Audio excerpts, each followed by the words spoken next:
जय शिव शंकर। दोस्तों, स्वागत है आपका। आज हम मृत्युंजय भगवान शिव की 12 ज्योतिर्लिंगों की अद्भुत कहानी के बारे में जानेंगे। 12 ज्योतिर्लिंगों को द्वादश ज्योतिर्लिंग भी कहा जाता है। यह भारत देश के अलग अलग भागों में स्थित है।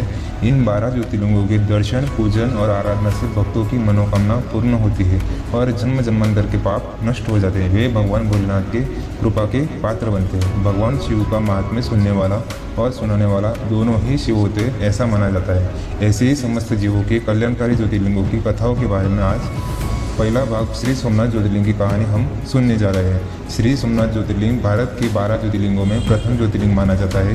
ज्योतिर्लिंग की स्थापना चंद्रदेव ने की थी। ऐसा माना जाता है कि भगवान शिव ने स्वयं ज्योतिर्लिंग रूप में प्रकट होकर चंद्रजीव को दिव्य शक्ति प्रदान की थी। यह मंदिर गुजरात राज्य के सौराष्ट्र क्षेत्र में काठियावाड़ क्षेत्र समुद्र किनारे स्थित है। यह ज्योतिर्लिंग पहले प्रभा क्षेत्र के नाम से जाना जाता था।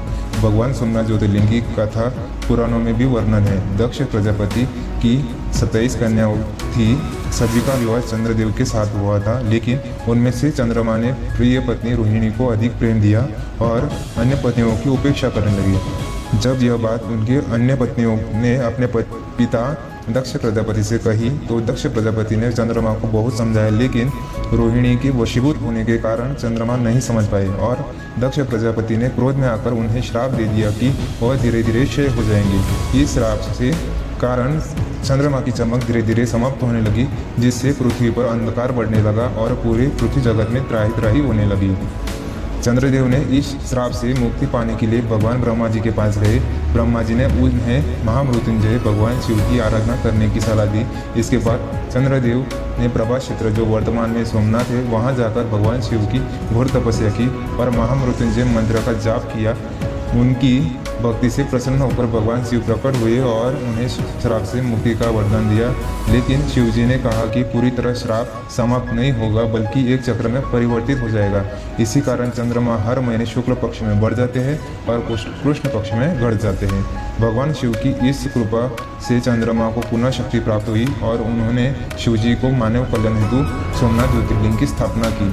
तभी से यह स्थान सोमनाथ के नाम से प्रसिद्ध हो गया। इस सोमनाथ शब्द का अर्थ है सोम यानी चंद्रमा और नाथ यानी स्वामी। सोमनाथ ज्योतिर्लिंग यह मंदिर कई बार विध्वंस हुआ, लेकिन हर बार इसका पुनर्निर्माण किया गया। सोमनाथ ज्योतिर्लिंग को भगवान शिव की अनादि और अनश्वर शक्ति का प्रतीक माना जाता है। मृत्युंजय भगवान शिव इस सोमनाथ ज्योतिर्लिंग की कथा से हमें यह संदेश मिलता है, यदि भक्त की सच्ची भक्ति और तपस्या करे तो किसी भी कष्ट से मुक्ति पाई जा सकती है, लेकिन उस परमपिता महादेव की प्रति सच्ची श्रद्धा हो। इसी कारण भगवान शिव को आशुतोष भी कहा जाता है, क्योंकि वे अपने भक्तों पर शीघ्र प्रसन्न हो जाते हैं और उन्हें वरदान देते हैं। तो दोस्तों, आज का भाग यहाँ पर समाप्त हुआ। हम अगले भाग मल्लिकार्जुन ज्योतिर्लिंग की अद्भुत कथा के बारे में जानेंगे। हर हर महादेव से। ओम नमो पार्वती पति शिव। हर हर महादेव शिव शंभु शाम सदाशिव। जय श्री महाकाल।